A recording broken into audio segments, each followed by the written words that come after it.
What's up guys and welcome to B super. So guys, Falcon and the Winter Soldier काफ़ी रफ्तार पकड़ रहा है और उसके साथ साथ हमारा चैनल बी सुपर भी रफ्तार पकड़ रहा है। तो इसी रफ्तार के साथ शुरू करते हैं हमारे एपिसोड 2 का ब्रेक डाउन। इससे पहले कि मैं वीडियो शुरू करूं, मैं आप लोगों को छोटी सी स्पॉइलर वार्निंग देना चाहता हूं और इसी स्पॉइलर वार्निंग के साथ let's start the video. So falcon and the Winter soldier के फर्स्ट एपिसोड में हमने देखा था सस्ता कैप्टन अमेरिका, और उस सस्ते कैप्टन अमेरिका का नाम है जॉन वॉकर। सो जॉन वॉकर का कैरेक्टर कॉमिक्स बुक में यूएस एजेंट के नाम से जाना जाता है। पहले वो सुपर पेट्रियट के नाम से जाना जाता था और बाद में वो यूएस एजेंट के नाम से जाना जाने लगा। और कॉमिक बुक में पावर ब्रोकर नाम के एक बंदे ने इसको सुपर पावर दी थी। मतलब देख रहे हो, वो पावर देने वाला एक ब्रोकर था। और ये जो यूएस एजेंट नाम का ये जो नकली कैप्टन अमेरिका है, ये बंदा कई ग्रुप्स का मेंबर रह चुका है, जिसमें से कि एक ग्रुप है डार्क एवेंजर्स और वो उसका लीडर था। और एवेंजर्स के साथ भी ये कई बार इसने काम किया है, लेकिन बेसिकली ये एक विलन था और एक ये बुरा कैरेक्टर था। लेकिन इस सीरीज़ में इसका क्या रोल होने वाला है, ये कैसा होने वाला है, वो तो हमें आगे ही पता चलेगा। अभी तो फ़िलहाल ये एक नॉर्मल ह्यूमन है, एक सोल्जर है, इसके पास कोई स्पेशल एबिलिटी अभी तक नहीं दिखाई गई है। तो अब सस्ते कैप्टन अमेरिका से ऊपर उठते हुए हम बात करते हैं फ्लैग स्मैशर की। तो सेकंड एपिसोड में ये बताया गया है कि ये ग्रुप है जिसका नाम है फ्लैग स्मैशर, जो कि ये वियर्ड सा मास्क पहनकर अपने कामों को अंजाम देते हैं। और इन लोगों के पास कुछ सुपर ह्यूमन एबिलिटीज़ भी हैं। उनके बारे में अभी तक कुछ खास पता नहीं है, लेकिन मैं आपको कॉमिक्स बुक से बता सकता हूँ कि उनके पास क्या एबिलिटीज़ थी और वो कौन थे। तो बेसिकली कॉमिक्स बुक में फ्लैग स्मैशर एक बंदा था, ना कि कोई ग्रुप।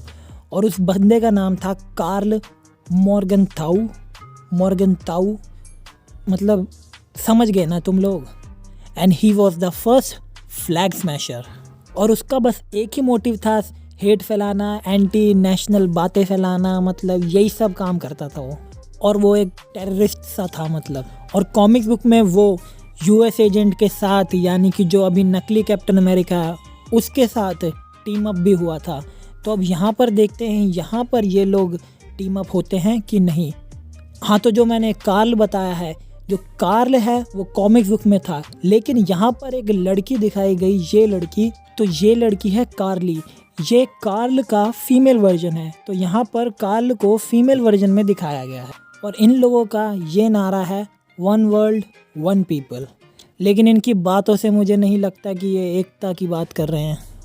और जहाँ तक कि मैं Falcon and the Winter Soldier की बात करूँ, तो ये web series as compared to WandaVision ये काफ़ी पेस में जा रही है, काफ़ी अच्छी रीति से चल रही है। और इसकी जो टोन है वो काफ़ी अच्छी है, काफ़ी रियलिस्टिक है। आप लोग उसके साथ, स्टोरी के साथ रिलेट भी कर पाएंगे और साथ ही साथ आप अच्छे एक्शन सीक्वेंस भी देख पाएंगे। और एक ओवरऑल कैरेक्टर डेवलपमेंट भी हो रहा है इसमें साथ के साथ। और साथ साथ में, जैसा कि मार्वल की खासियत है, हमें थोड़े थोड़े जोक्स भी देखने को मिलते हैं। जैसे कि फॉर एन एग्जांपल, यहाँ पर सैम बात करता है बिग 3 की। और वो बिग 3 क्या हैं? तो सैम बताता है विंटर सोल्जर यानी कि अपने वाइट वुल्फ यानी कि बकी बार्न्स को बताता है कि बिग 3 हैं एंड्रॉयड, एलियन एंड विज़र्ड्स। उसके हिसाब से ये 3 जो हैं इंसानियत के, मानव जाति के सबसे बड़े विलन हैं। और ऐसा कहना सही भी है, क्योंकि हम देखा जाए तो मार्वल यूनिवर्स में जो 3 खतरनाक विलन्स को सामना किया है अब तक मार्वल ने, वो यही 3 हैं। एंड्रॉयड यानी कि रोबोट, यानी कि कौन? अल्ट्रॉन। और उसके अलावा एलियन कौन है? एलियन है अपना थैनोस भाई। और उसके अलावा विज़र्ड यानी जादूगर कौन है? वांडा। और वांडा वाली सीरीज़ में वांडा ने क्या किया है वो तो हम सभी जानते हैं, क्या कर रखा है उसने कांड वांडा ने। तो इस हिसाब से ये बिग 3 बहुत ही ख़तरनाक है। और इस एपिसोड में हमें वाइट वुल्फ का एक और हिंट मिला, कि इसका नाम जो है विंटर सोल्जर का अब पूरी तरीके से वाइट वुल्फ हो चुका है। अब वो विंटर सोल्जर नहीं रहा। इसमें सैम उसे फिर से वाइट वुल्फ, गलती से वो वाइट वुल्फ की जगह कुछ और ही बुला देता है उसको, वो आप देख के सुन लेना। लेकिन वो फिर बोलता है कि मेरा नाम वाइट वुल्फ है। और हाँ, तब जब वो लोग फ्लैग स्मैशर्स जो हैं एक बंदे के यहाँ जाते हैं, एक कमरे में घुसते हैं, तो उस कमरे के गेट पे बहुत सारे पेजेस में लिखा होता है कुछ ऐसा। और ये क्या है मैं आपको बताता हूँ। ये जर्मन में लिखा है, वी बाय ओल्ड कार्स।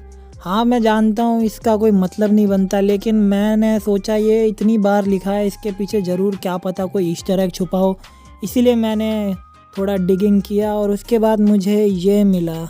हाँ, थोड़ा सा डिसअपॉइंटिंग है, लेकिन एक अच्छी बात मेरे को पता चली, अगर किसी को अपनी कार बेचनी है तो कॉन्टैक्ट देम। और इस एपिसोड में हमें थोड़ा सा रेसिज्म के बारे में भी देखने को मिला। जब बकी और सैम जा रहे होते हैं तो स्ट्रीट पर एक बच्चा उनको मिलता है और वो बच्चा क्या बोलता है सैम से, अरे तुम तो वही हो ना, ब्लैक फैल्कन। मतलब यार, इस बच्चे को ये बात किसने बताई? वो बच्चा बताता है कि मेरे पापा ने बोला है कि वो ब्लैक फैल्कन है। तो मतलब ये है कि सुपर हीरो भी रेसिज्म से सुरक्षित नहीं है भाई।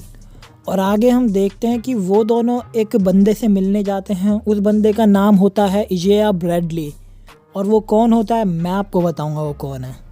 इजेया भी एक सुपर सोल्जर प्रोग्राम का हिस्सा होता है। कैप्टन अमेरिका के बाद उसको भी एक सुपर सोल्जर बनाया जाता है और वो एक बार बकी को रोकने के लिए भी जाता है जहाँ बकी का हाथ तोड़ देता है। ऐसा एमसीयू में हुआ है। और कॉमिक्स की बात करूँ तो कॉमिक्स में इस बंदे को ब्लैक कैप्टन अमेरिका भी बोलते थे। और जब इजेया के बारे में फैल्कन को पता चलता है तो फैल्कन बड़ा नाराज़ होता है। वो बोलता है कि मतलब there was a black superhero all this time. मतलब एक ब्लैक सुपर सोल्जर बना हुआ था लेकिन कोई उसको नहीं जानता था, सब सिर्फ कैप्टन अमेरिका को जानते थे। तो वो शायद सोचता है कि ये थोड़ा रेसिज्म है, या शायद इस वजह से वो सोचता होगा कि ये गलत हुआ उसके साथ।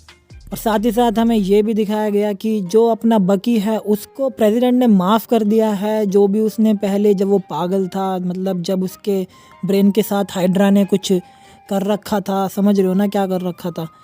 तो उस समय जो उसने काम किया उसके लिए प्रेसिडेंट ने उसे माफ़ कर दिया है और उसको कोर्ट मैंडेटेड थेरेपी सेशंस लेने पड़ते हैं। अगर वो नहीं लेता है वो सेशन तो उसको अरेस्ट कर लिया जाता है। ऐसा कुछ इसमें दिखाया गया है।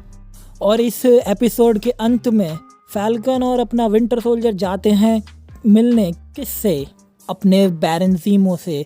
तो मैं आप लोगों को बता दूं बैरन ज़ीमो कौन है। Baron Zemo is one of the greatest villain of Captain America and Avengers as well. Comics में मास्टर्स ऑफ इवल नाम के ग्रुप का लीडर होता है बैरन ज़ीमो।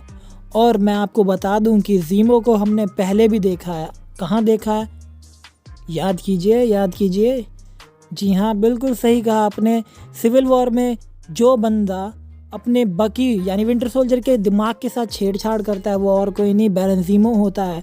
और मैं आपको बता दूं कि बैरन ज़ीमो की एक स्पेशल पावर एंड एबिलिटी में मास्टर माइंड मैनिपुलेटर भी है। मतलब ये उसकी मैनिपुलेशन, मतलब बंदे को मैनिपुलेट करने की भी शक्ति है उसके अंदर। जैसा कि आपने उसमें ही देखा सिविल वॉर में, बंदा बैठा रहता है, कुछ नहीं करता, बस चिल करता है और ये लोग आपस में लड़ते मरते रहते हैं। तो गाइस बस इस वीडियो में इतना ही। मिलूँगा मैं आपसे अगले एपिसोड में एक नई वीडियो के साथ। और आपको क्या क्या जानना है इस वीडियो में और किसी कैरेक्टर के बारे में तो मुझे कमेंट सेक्शन में बताएं। और भी कुछ रिलेटेड जानकारी चाहिए या फिर मेरे को कोई सजेशन है और वीडियो से रिलेटेड कि भाई इस पे वीडियो बना ले, इस पे बना ले, तो मुझे कमेंट सेक्शन में बताइए और मैं ज़रूर उस पर वीडियो बनाऊँगा। और so see you guys in the next video and always be super.